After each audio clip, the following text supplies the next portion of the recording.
O Evangelho em 3 minutos, com Mário Persona. Nos últimos 3 minutos falei de um parêntese que já dura mais de 2000 anos, o período da Igreja, que é o conjunto de todos os que creem em Jesus. A Igreja não aparece no capítulo 24 de Mateus, que trata de Israel e do mundo de um modo geral, e particularmente do remanescente de judeus que ainda irão crer em Jesus.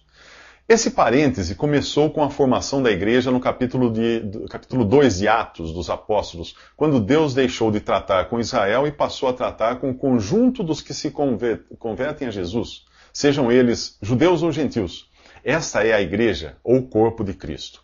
Esse parêntese termina com um evento conhecido como arrebatamento, e é descrito isso em 1 Tessalonicenses capítulo 4.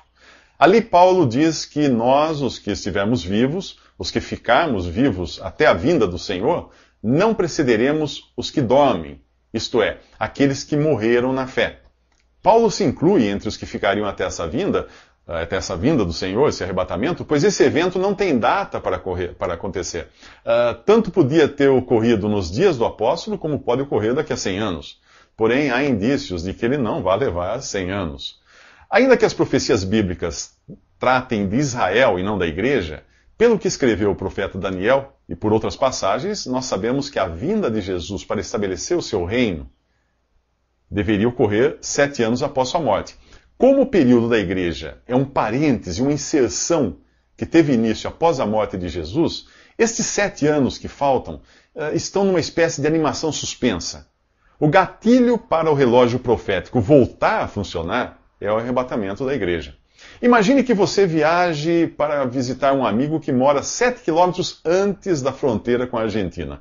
Não há qualquer placa na estrada indicando quanto falta para chegar à casa do seu amigo, mas há placas indicando quanto falta para chegar à fronteira.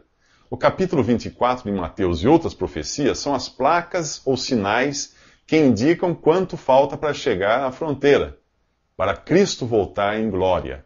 7 anos antes disso, ocorre o arrebatamento. A carta aos Tessalonicenses revela que no arrebatamento o Senhor Jesus descerá do céu, mas sem colocar os pés na terra, como acontecerá 7 anos depois, quando ele vier para reinar.